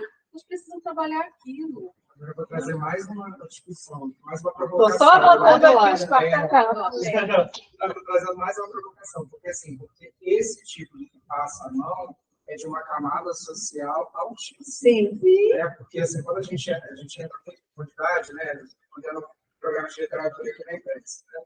E a gente entra muito em comunidade e o buraco é muito mais embaixo. Óbvio. É outro lugar, sabe? As brincadeiras são outras, não tem essa bolha, essa redoma de que não se pode falar. Não, é batalha de Islã, sabe? Sim, É outra coisa, sabe? Tem um cineasta chamado Sergei Eisenstein, que eu gosto. Aliás, foi um dos. Estava no auge da pesquisa do Eisenstein, quando eu comecei a fazer as ilustrações. E ele é da União Soviética, em determinado momento do início, eu acho que ainda é da pré-revolução, não lembro mais. Mas ele faz um filme chamado Greve. Os operários entram em greve e causam todo um rebuliço ali naquela Rússia czarística e tal. E tem uma cena do abatedouro, porque os trabalhadores invadem o abatedouro e matam o boi, sangram o boi. E isso é mostrado na cena. E aí vem o carinha de Hollywood, que estava acontecendo 5 anos, depois vem um burocrata de Hollywood e fala, mas essa cena é muito forte. Talvez se a gente cortasse para as próximas versões, aí o Eisenstein falou, ó, isso é afetação do burguês. Porque a nenhum trabalhador que eu mostrei essa cena se incomodou. Isso não causou. Porque faz parte da vida deles. E para eles, não era sangue que estava jogando, era uma carne que eles iam poder comer. Sabe? Era o alimento, era a possibilidade de alimento para eles. Então, eu às vezes reparo muito isso. Está tendo um. A gente vem muito disso, assim, das políticas públicas de livre leitura. Eu venho de escola, eu trabalhei 15 anos na Secretaria de Educação. Eu sempre penso no meu leitor, um outro leitor, para além do que a gente vê, daquele que a gente vê nas livrarias, enfim. Eu procuro sempre pensar no outro leitor, de um outro extrato social. Porque o que eu percebo é que o livro, nos últimos anos, se elitizou de tal maneira, infelizmente, tornou a se elitizar de tal maneira, que a gente está refém dessas temáticas, muito por conta de um pensamento médio, de uma classe média, que não quer dar conta dessas questões, não. Porque aí é o terapeuta que vai dar conta. Era aí que eu queria pegar, né? Quer dar conta. A família não. E é tão hipócrita, eu tenho dito que isso é muito hipócrita, porque a mesma família que quer, né, abafar, não pode falar disso, não pode falar do caçador de lobo mau, porque, né, a criança vai ficar com medo, não pode ler a história de Clarice, porque a mãe da Clarice abandona a Clarice, né? As mães abandonam, não pode, né? Então, o tal de não pode, porque você não quer dar conta disso, você não consegue dar conta. E a partir do momento que você não consegue dar conta, e você não quer que a criança entenda que aquilo exista, né? Porque, no fundo, talvez aquela mãe que está incomodada com a mãe da história de Clarice adoraria estar abandonando, adoraria estar indo embora, mas ela nem se permite. Ela não chega nem a falar, nem verbalizar isso, nem para ela própria. Então, são muitas camadas aí ou de medo, de insegurança, ou de hipocrisia. Porque teve uma vez, eu nunca vou me esquecer dessa cena, um livro meu tinha um único palavrão. Único, só que estava na primeira página. Que o menino, na hora que os pais se separaram, e eu sabia que os pais iam se separar, ele vira para mim e fala, porra, Flavinha, os pais vão se separar, você tem noção do que é isso? Era o único. Bem cabido ali, né? Não era nada. Mas os pais estão separados, você faz o quê, gente? Você não fala, puxa vida, né? Você não fala. Papai fala, não, né? Você não fala, ai, amiguinha, não, né? Era o único. Aí o pai foi à escola, fez um escândalo. Eu estava na escola, eu ia à escola, o cara foi no dia que eu fui. Para ele dizer que era um absurdo eu fazer aquilo, ele deve ter dito uns 20 palavrões. Eu fiquei olhando para a cara dele. Ele falou assim, meu senhor, o senhor tem noção do que o senhor acabou de falar? Preste atenção na sua fala. Para o senhor combater o palavrão que está no meu livro, o senhor usou 20. O senhor vai ser hipócrita de achar que seu filho não vai falar palavrão? A culpada sou eu, que botei um único palavrão bem empregado na hora certa. Não vai falar, vai ser recriminado, vai ser educado, não deve falar, ou vai tomar... Antigamente tomava mas aí o pai pode. Né? Então, assim, eu vejo que muitas vezes determinados livros, né, como Monstro, né, ou como outros, né, assim, esses que trazem os temas mais delicados de uma forma mais verdadeira, mais dura ali, né, eles não entram, porque as pessoas, no fundo, elas têm insegurança, elas não sabem como vão lidar com isso, porque nem todo mundo está preparado para, na sua vida, saber lidar com as questões. Oi? Era uma escola particular. Eu venho, era uma escola particular, nem era de mais, nem era de menos, assim. Mas eu venho de muita experiência com projetos sociais, né, assim, que é outra realidade. O que você discute, o que você pode. Então, assim, quando você fala de infância, de que infância estamos falando? Ou então, os jovens não leem. Falei, de que jovens estamos falando? Não leem o quê? Não leem o quê? Por que eles não leem? Ah, por favor, sabe? Generaliza, bota tudo, né? Aí é o perigo da história única, né? Que a E aí fala, aquilo, né? assim, os pais estão levando nas livrarias estão super poucas, queridas, e as crianças estão com livros bacanas, de capa dura, de não sei o que, não. Mas o que está sendo debatido a partir disso? Assim, o que esses livros que estão nas mãos dessas crianças estão tratando? Aí vem a provocação 3.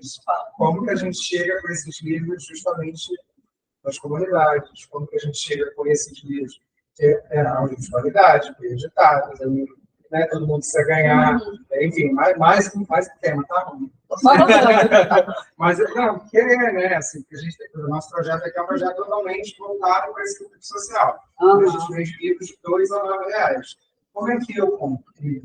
Pode chegar vendendo R$2 a R$9 com essa temática? Como é que as editoras me proporcionam eu também chegar a isso? Como é que as políticas públicas proporcionam às editoras? Aí eu já acho que a gente tem que entrar numa discussão, né, da importância das compras de prefeitura, sim, sabe? Sim, que aí não é você aqui só, seria a prefeitura daqui que deveria ter essa compra sistematizada anualmente, com temáticas que tivesse uma curadoria, quais são os livros que estão precisando ir para determinados lugares, para que tivesse uma política pública mesmo para comprar esses livros. E a gente precisa desse retorno. O que eu recebo de retorno de leitores que leram livros meus, que entraram, né, antigamente no PNBE, ou PNAIC, ou PNLD literário, mas não é pouca coisa, né? É muita coisa que me chega pelo Instagram, tipo assim, achei o seu livro na biblioteca da minha escola, você escreveu para mim esse livro? Só perdeu. Você conhece meu pai? Você conhece meu pai? Você falou com a minha tia? E você toca num ponto que é essencial e que a gente não está tocando, isso é uma provocação que eu venho fazendo. Cadê o PNBE? Porque ele acabou e ele não voltou mais. A gente tem o PNLD, que é o de livro didático, a gente tem o PNLD literário, ok. Mas o PNBE era um projeto para a gente ter esse tipo de livro em qualquer lugar. Era nas bibliotecas, nas escolas. De livro literário que a gente já teve, era grande, era pujante, ele foi colocado. E o livro ia com a cara que ele tinha. Ele não ia com uma edição mais barata. Porque anteriormente a gente tinha o PNBE que fazia o livro para rico e livro para pobre, que era como a gente falava nos bastidores. Era uma edição horrorosa. Era uma literatura em minha casa. Era uma edição horrorosa, que matava completamente com o objeto, com a função literária. Era horroroso. Enfim, isso passou, criou-se o PNBE, cresceu o PNBE. O livro que a gente vai para a livraria é o livro que chega na mão das crianças do país inteiro. Pois bem, cortaram esse projeto. Aí vem o PNLD literário, que já existia, mas era uma coisa menor, e agora é o único que a gente tem. E as prefeituras e os governos dos estados cortaram muita coisa e agora retornaram, só que retornaram muito menor. Por quê? Porque eles forçaram a corda de tal maneira que viram que deu certo. Cortou porque ninguém fala mais nada dele, porque afinal de contas tem um PNLD que mais ou menos dá conta, e aí é uma coisa horrorosa que a gente reclama, é muito feio o livro que está chegando nas escolas, que está chegando em bem menos quantidade, mas a gente não reclama, que afinal de contas, melhor que nada. Entendeu? Então, acho que é isso. Acho que a gente tem algumas prefeituras que assim, não saberia nem te nomear agora, porque às vezes a gente não sabe nem exatamente de que prefeitura comprou aquele livro nosso. E a gente nunca sabe os quantitativos, comprou para quê, para ir para onde. Mas a gente sabe que chega, então, assim, tem que ter naquele lugar alguém que seja sensível aquela temática sensível, a importância de ter livro, a importância de renovar acervo. E que não pode ser política governamental, isso é política de Estado. Não pode, a gente não pode ficar a mercê do prefeito que tem uma sensibilidade mínima, mas aí daqui a 4 anos ele sai, e aí acabou tudo. Isso tem que ser política de Estado, sabe? E é o que a gente perdeu, a gente vem perdendo, a gente só vem perdendo. Outra coisa que acontece sempre, assim, volta e meia, a gente recebe muito pedido de doação de livros. As pessoas não entendem que a gente, né, nós, os escritores, ilustradores, às vezes menos até do que, dependendo de como foi o contrato, vai receber menos exemplares do que o escritor, né? Então as pessoas pedem, porque eu quero montar uma biblioteca na minha escola, eu falo, sua escola é o quê? É particular? É pública? Sua escola é pública? Você já procurou a Secretaria de Educação da sua cidade? Você já procurou fazer um projeto? Você já procurou conversar com o prefeito? A pessoa some, porque vai dar trabalho, né? Então, às vezes, a pessoa está com a maior das boas intenções, mas ela não vai montar uma biblioteca só de doação. Você tem que montar uma biblioteca, né, se você está dentro da escola, que seja um projeto daquela prefeitura, que vai realmente ter compras de livros de qualidade, com uma boa curadoria, senão você fica eternamente mambembe. A educação fica sempre mambembe. Eu me recordo uma vez de um evento que eu estava, que alguém falou assim, que nós, educadores, somos missionários. Eu levantei a mão. Falei, me desculpa, eu não sou missionária coisa nenhuma. Aliás, eu sou missionária em um monte de coisa. Eu trabalho no projeto social Y, X, eu fui enumerando, acho que eu fazia. Mas a leitura, ela é o meu trabalho, ela é a minha profissão. Enquanto a gente não entender que, como professora, como escritora, se eu não valorizar que isso é o meu trabalho, ninguém vai valorizar. Então, sabe por que a educação ainda é a fatia pobre? Porque é isso que nós somos missionários, né? Se você é missionário, você faz de graça, você é a tia da escolinha, a tiazinha, né? Quase um parente. Por que você vai receber? Por que você vai?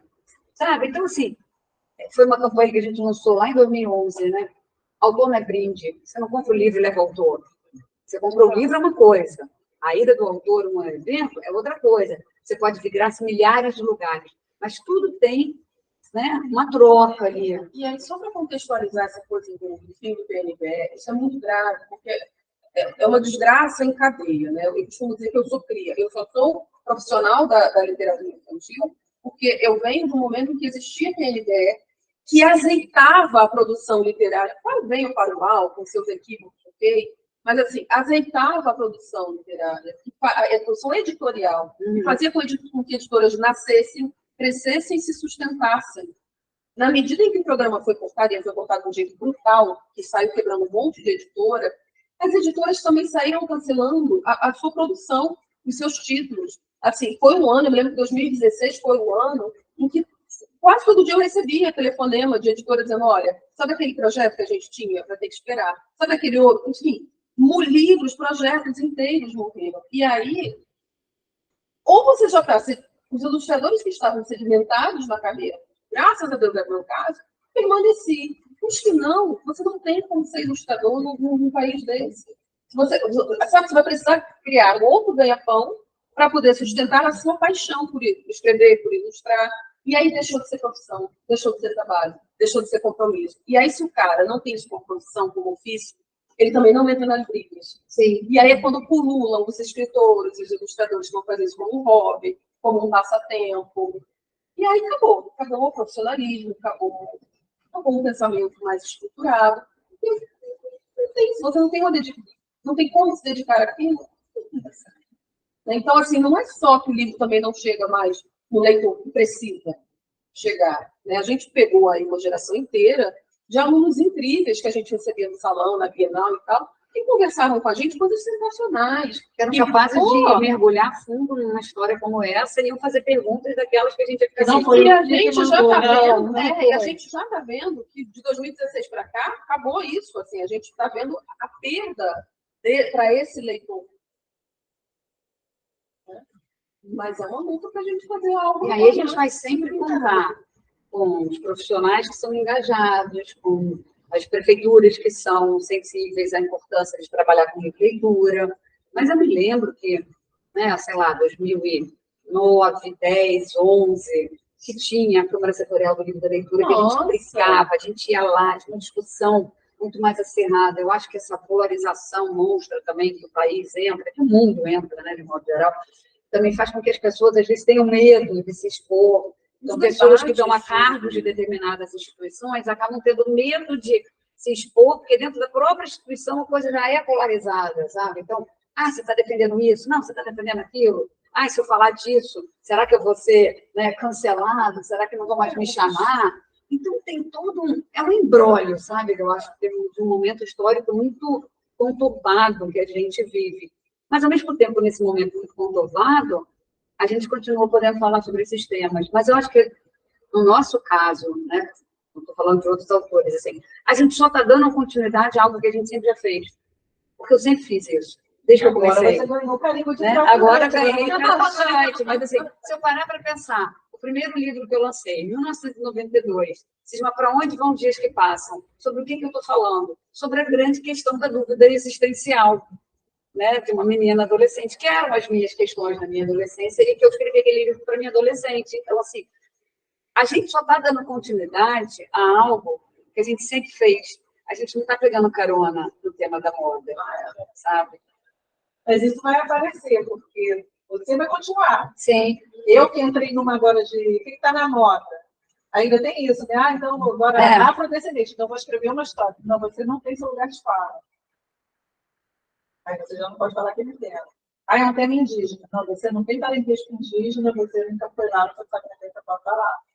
Então, estão setorizando de uma tal maneira, você tem sensibilidade, você, no meu olhar, você pode falar sobre qualquer tema.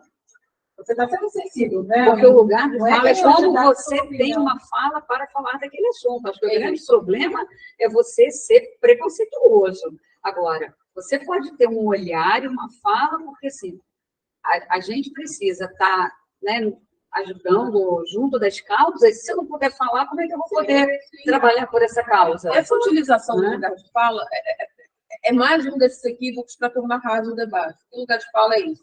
É o local da empatia. De que local que você está falando? Lugar que eu estou falando. Quando eu estou trabalhando com seus alunos, tem que ser negra, tem que ser indígena, não tem que ser abandonada.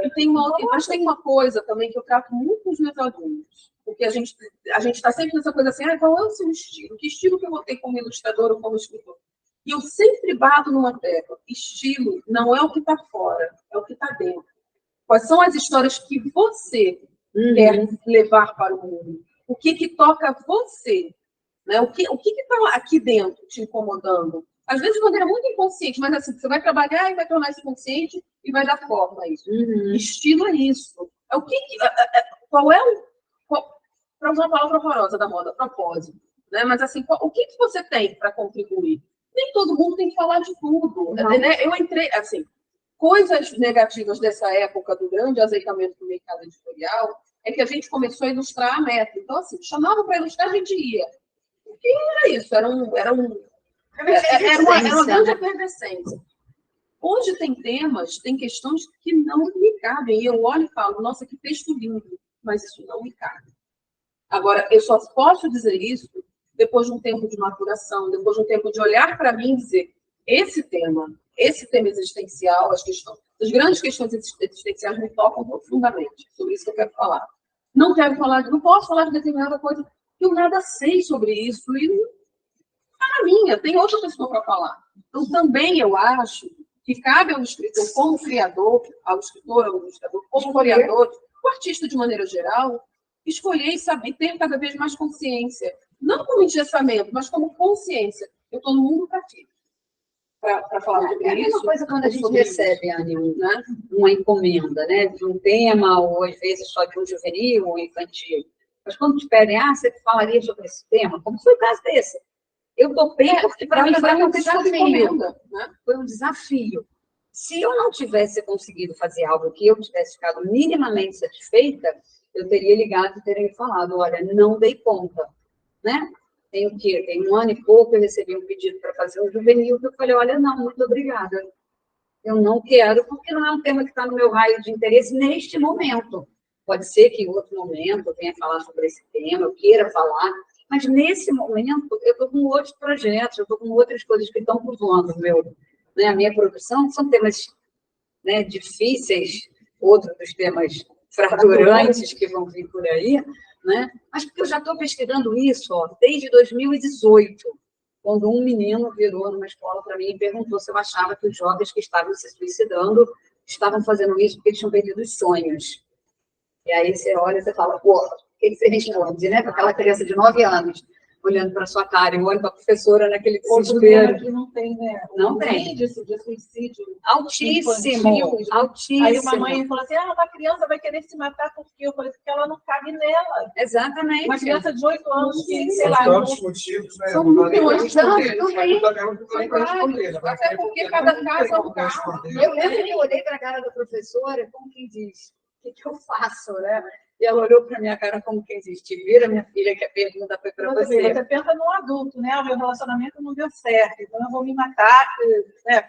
Todo aquele, não dou conta, eu vou me matar, entra Mas é criança, né? por um raciocínio. Agora, uma criança que de repente escuta uma vez, não, verbalmente, mas a longo prazo, é aquela mãe que não dá importância. Para que você está aqui? Sei lá, citando aqui, né?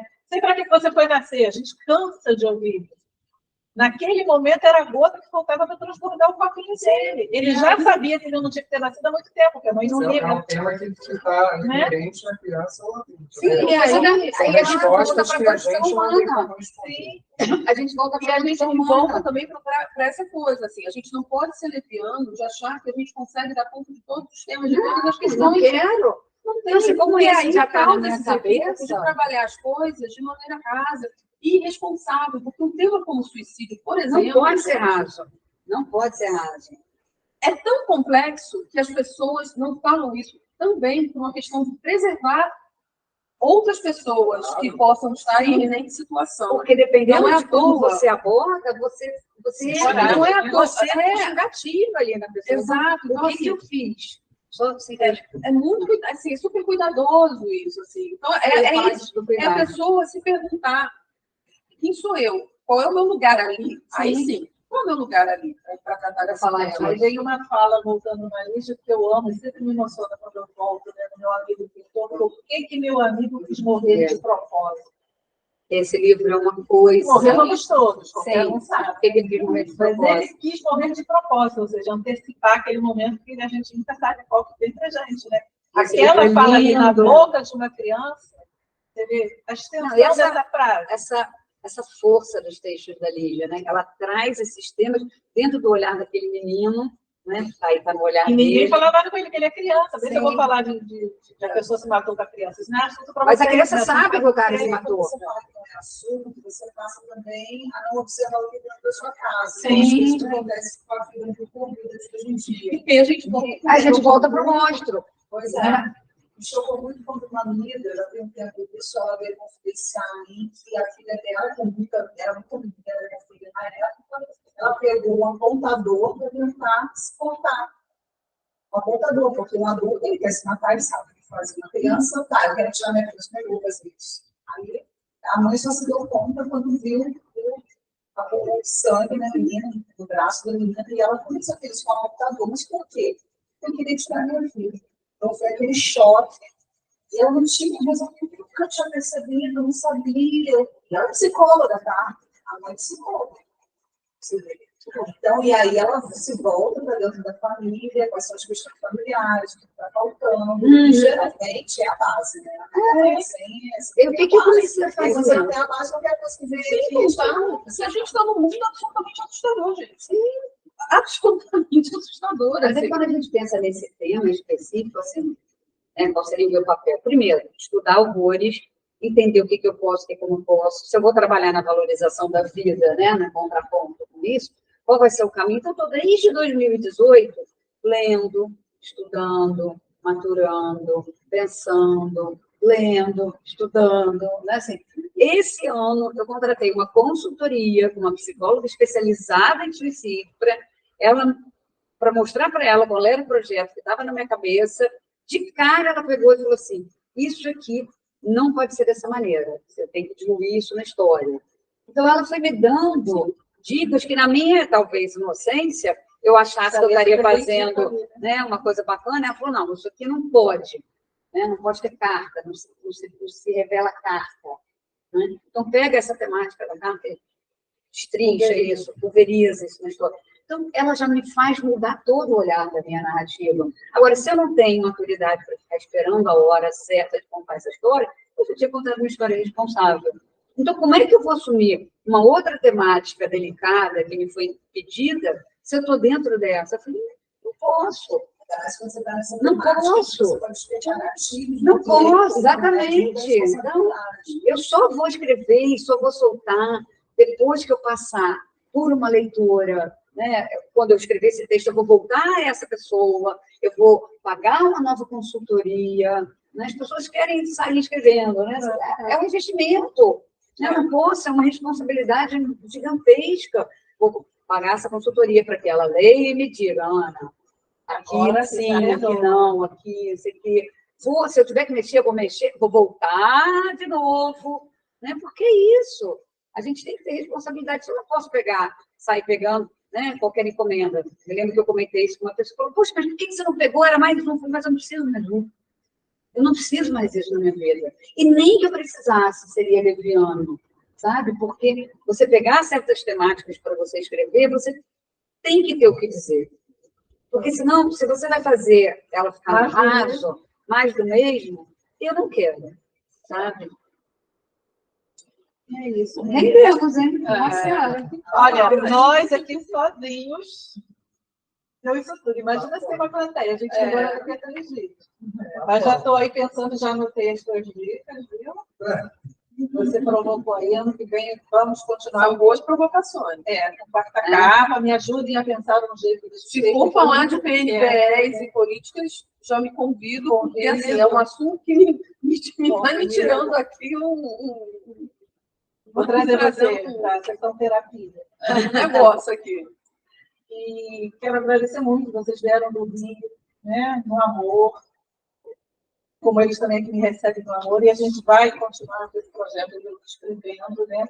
Para o ano que vem aqui, nesse espaço, a gente já está amadurecendo na visitação escolar, né, Mariana e Gabriel, uma coisa certa, e fica chato que o convidado chega, né? Você dá festa não tem convidado, é terrível. mas eu falo assim, não tem convidado presencial, Sim, mas sim. os convidados virtuais que vão acessar esse conteúdo depois, não tem, a gente não consegue mensurar, né? Porque a gente grava para que isso chegue. Então, muitas vezes, isso aqui funciona como um estúdio. Sim, né? Assim, eu me lembro quando eu era curadora e mediadora de leitura e debate, que era dentro da Biblioteca Nacional, foi o primeiro programa que teve de discussão de literatura infantil e juvenil dentro da Biblioteca Nacional.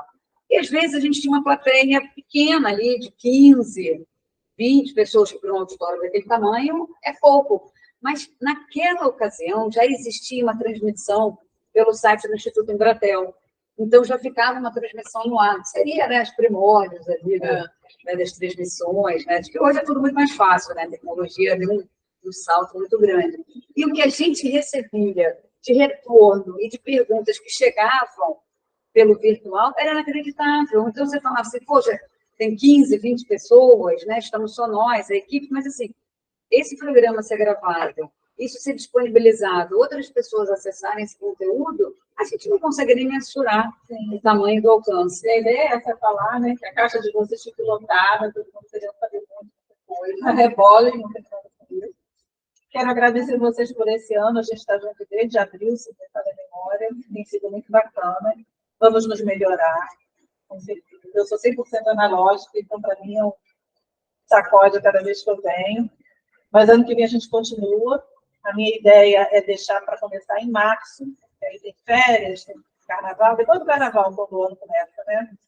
Então, a ideia é março, ainda não tem o tema, viu, gente? Que eles fervilharam tanta coisa aqui, vamos ver o que vai ser em março. Quero agradecer a todo mundo que assiste na hora, depois, durante, que vocês provoquem, que vocês deem o que incomoda, o que vocês querem ouvir, o que vocês precisam saber, para que a gente possa aqui se cotizar e estar trazendo isso, né? Porque aquilo que a gente não comenta não existe.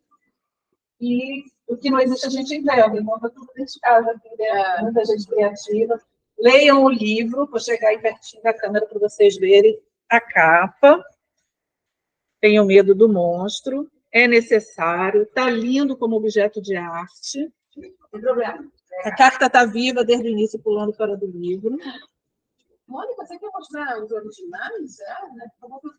Pode. Vou mostrar agora os originais da Anne para vocês e que vocês persistam aqui com a gente é teimoso, vamos continuar, isso é uma ameaça. E ano que vem tem mais quarta capa e eu vou fechar então com vocês aqui com os originais da Anne. Então, espera aqui, vamos fazer isso. Se vocês virem essa pessoa por aí, gritem, é um monstro. Maravilhosa, né? Essa é a casa, ela foi impressa, desenhei em cima dela ainda, fiz uma impressãozinha, a fotografia foi impressa, né? Pezinhos deles. Quem tem esses pezinhos em casa deve ler esse livro com urgência. Lembrando que os pezinhos crescem.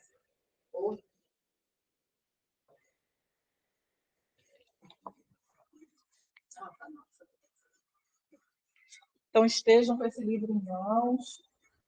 Professores, mediadores e pais, tenham coragem. É necessário. Tenham coragem.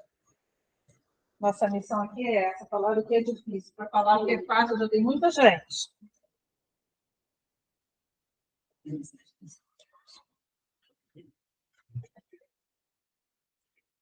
Ó, mais spoiler desse livro do que vocês estão tendo, meninos, só se vocês estivessem lá em Gonçalves alguns anos atrás. Mas era pandemia, não podia ir todo mundo. Não podia, era aglomeração. A gente já estava ali rolando regras. Nossa. Ia ser meio Bacurau, assim, aquela cena inicial de Bacurau, do pessoal passando pela estrada, sendo perseguitado. Nossa, gente, a gente vai entrar, tá entrando em Bacurau, né? Se vier, se for lá na paz, né? Quantas histórias além do livro, né? Não é? E um debate que eu já gostaria de deixar, talvez não para a primeira, a quarta capa do ano que vem, mas para uma delas com certeza, é esse olhar. Eu não sou ilustradora, sou aquela que faz o bonequinho desses fósforos, mas a MoMA até surgiu como editora, porque eu sempre achei um absurdo a desvalorização de quem traz o traço ilustrado. Ah, garota! Então, quem conhece a história da MoMA, surgiu de um bate-papo entre mim, Sandra Ronca e Maurício Veneza, num espetáculo que nós fomos de Pinóquio, numa embaixada lá no centro do Rio. E eu, na época, falei para o Maurício, vamos abrir uma editora, que o ilustrador tem esse peso, né? O escritor está recebendo por aquele livro a vida inteira, o ilustrador recebe ali quando faz, acabou, ele não ganha mais dinheiro naquele livro. Eu acho isso um cúmulo do absurdo, ele é autor, isso lá atrás, não estava nem isso. Você vê, essa discussão é uma discussão antiga, que tinha uma super força em tempos de efervescência de PNDE, que caiu, assim, caiu num limbo, no ostracismo, e agora ela retorna. Né? Agora eu estou vendo uma galera falando, o ilustrador também é autor. Eu recebi a carta essencial, muito bacana o movimento retornar. Mas, gente, a gente não vai vencer isso, não. Eu vou ter que afirmar até eu morrer que eu sou autora. Eu e a Anne temos projetos já, contratos super parceiros, há muitos anos. Né? Meio a meio total. De meio a meio, né? De tudo ter sido meiado, sabe? Então, a gente tem isso. Eu tive isso com Ana Raquel, eu já na virada de 99 para 2000, a gente já tinha... eu recebi uma parte do que ela recebeu e ela recebeu uma parte do que eu recebo até hoje, sabe? Então, assim, são projetos... Né, com anos atrás, essa discussão já existia, ela vem à baila novamente. Eu lembro que os anos que eu fiquei à frente do editorial das IT, junto com a Verônica Lessa, a gente inaugurou uma coisa que depois meio que virou uma moda, não uma moda, mas pegou, eu acho, que era assim, a gente falava para o ilustrador, para quem você quer dedicar o livro? Aí eu posso dedicar para alguém? Eu falei, claro que pode, porque você também, né, é coautor aqui nesse livro, você está fazendo parte dessa história, e as pessoas ficavam agradecidas pela oportunidade de poderem também criar. Por que só o escritor vai dedicar aquele livro? Se o ilustrador também fez parte daquele livro, por que ele não pode dedicar aquilo para alguém? Reconhecimento, por exemplo, eu sou escritora, eu podia achar bacana meu nome desse tamanho e você que ilustrou desse quando vem, ainda tem livro hoje que não traz quem ilustrou, né? Quando vem tudo mudinho. Na MoMA, os nomes vêm em tamanhos iguais. E agora, tudo da MoMA está sendo passado para o inglês pela Rosana Rios.